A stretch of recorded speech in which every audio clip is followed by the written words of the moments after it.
Sarah, are you seeing the same sort of greater collaboration? Yeah, I mean, I think you could pick so many examples in this, to be honest. There's so many innovations going on. I think, if I was to pick one, diving into healthcare again, I mean. Okay, ladies and gentlemen, at last, I'm placing an order to sell short Swiss franc for 0.91393.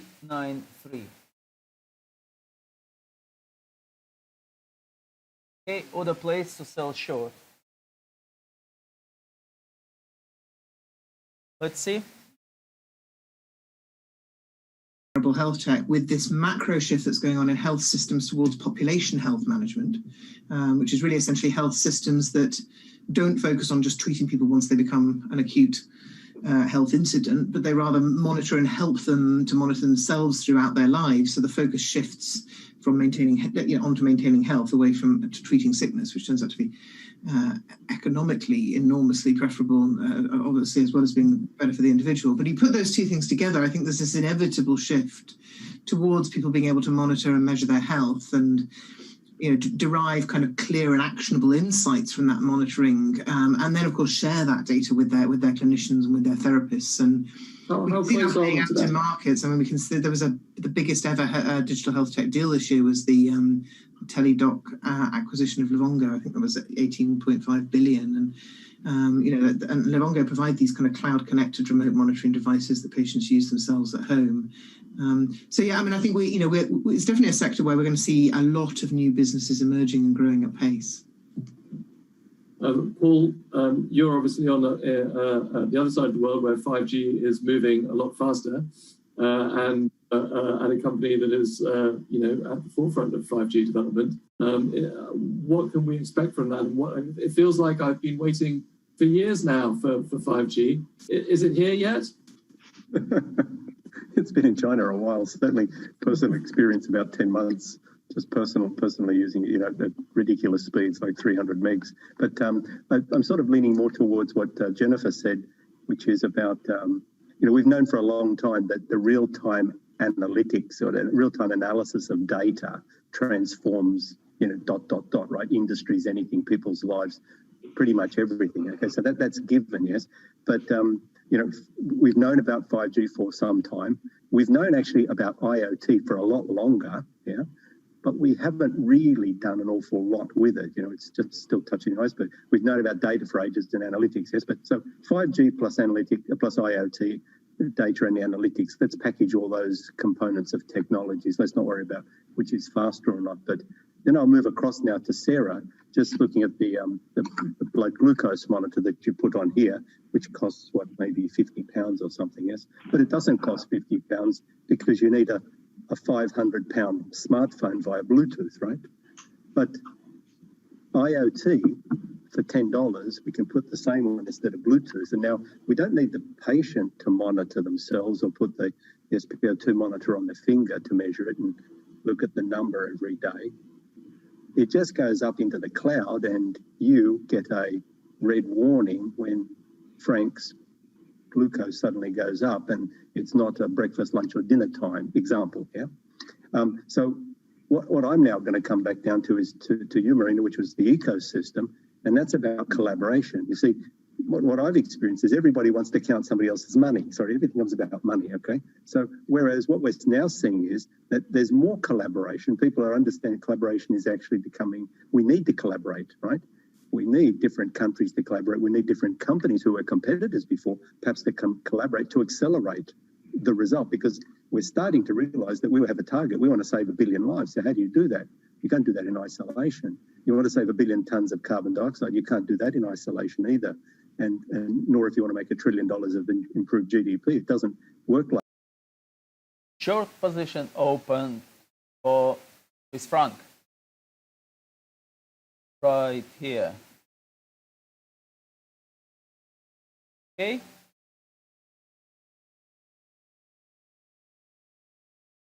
Let's make this line red for people just to understand that its position is already was executed and opened. Okay, let's see and wait for profit. designed here. We'll talk about that next year, sort of thing. So that's how I'm feeling. But you know, latest count is 800,000 5G base stations. Yep, speeds around 300 megabits per second. But more importantly, I'm talking to more industries, and when I asked them, before we'd ask them a question, Sarah, do you understand 5G? Not really, Paul. Okay, thank you for the coffee. Marina, do you understand 5G? Yes, I've heard about it. What do you think it's going to do to your industry? I think it's going to do this. Well, we're getting more of these now across all the industries. But before, it was pretty much manufacturing. They got it, and everybody else is, well, yeah, I heard about it. It's faster, isn't it? For my mobile phone, I can download Netflix faster.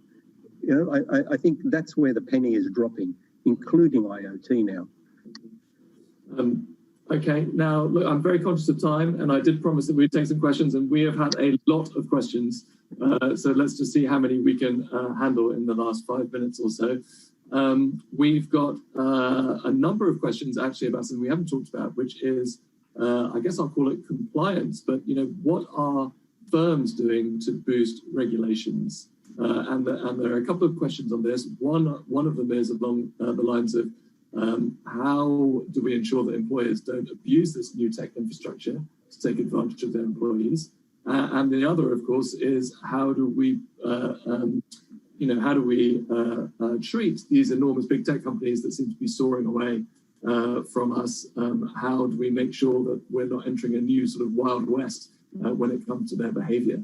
So they're two very separate things, but yes, regulations. Who would like to tackle how we stop employers from taking advantage of their employees? I suppose it comes down to ethics, isn't it? I would see it sort of in first as ethics. So, and we've always had that in place. I mean, you know, there are lots of HR policies and rules around what you can and can't do with employees' data right now.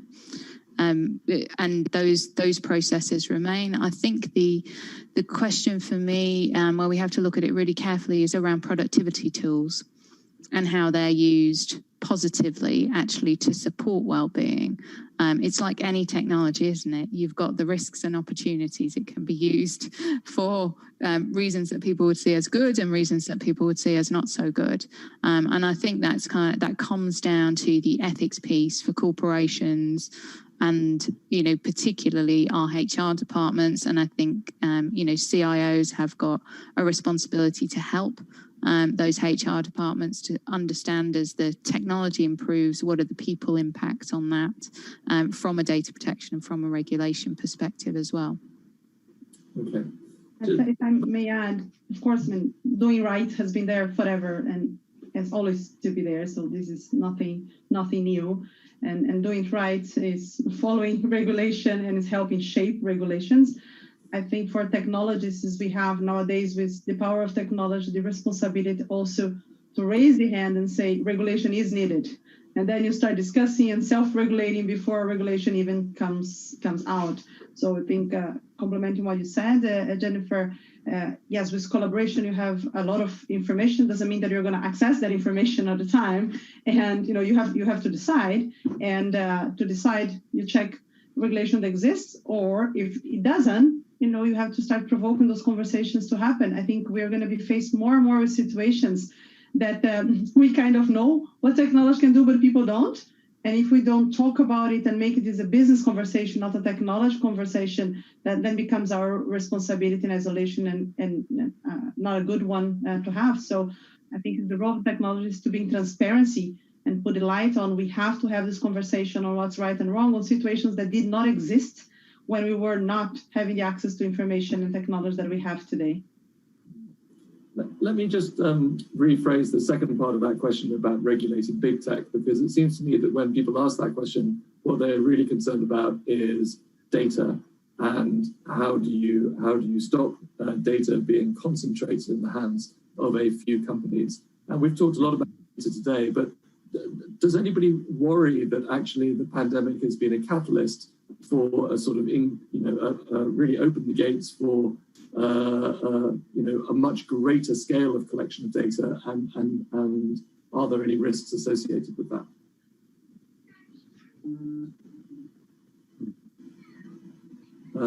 Sarah?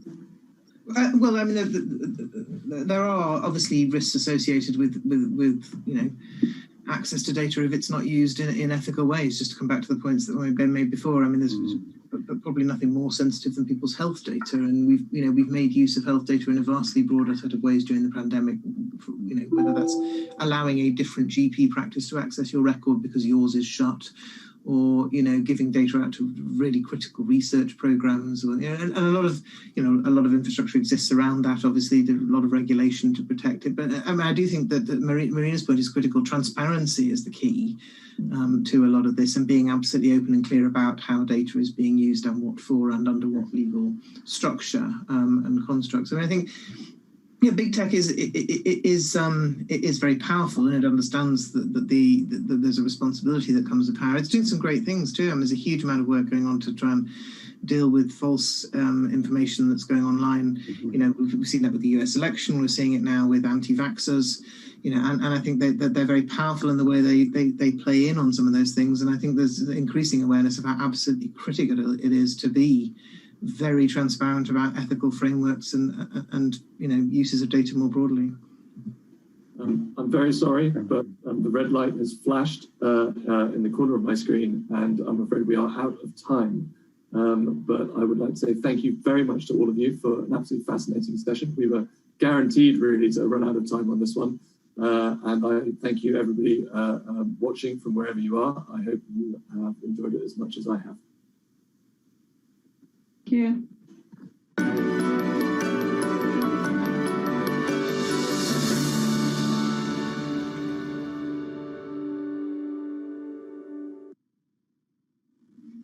Thanks very much, Malcolm. Fascinating session, and particularly interesting to see how a session that was billed for technology infrastructure, which was obviously discussed, very quickly got into the human questions of how do we use the technology, what has the technology changed about human interaction, behavior, ethics at the end there. So lots of things that quite rightly look at the human in the machine and how that has become much more important. So we had Jennifer Rigby, the perfect guest really from Lloyd's of London, in the sense that Lloyd's is one of those places that right up until the pandemic was still very much about face-to-face transactions of insurance business, talking to us about how they were able to establish very quickly replicate the face-to-face market in the technology, but they found it harder to keep people connected. So the technology worked, the people connections needed work. They needed to upskill their managers, she said, so that everybody could consider how to build connections, support staff, and work remotely, something that I think is familiar to anyone who has had to push their teams out to work from home or work remotely during the last 6 to 9 months. And then obviously we had Sarah Wilkinson from the NHS talking similarly about how they'd had to develop new ways of working asynchronously, a bit of a buzzword in the world of work these days. And also pointing out that there were quick things that she had been able to do quicker under pressure, lifting some of the risk aversion that perhaps had. Okay, I'm placing a stop on profit. Let's face it, 0.91363. Or even 373, sorry. It will give us nice £200 in profit if it will execute at this level. Okay. Right, this line we will make it yellow, yep. At least somebody will understand.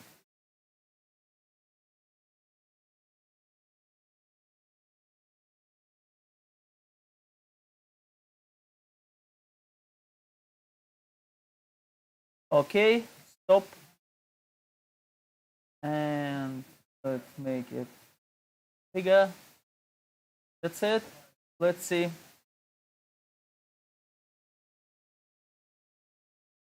Confidently through crisis with the Financial Times.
position closed at 0.91373.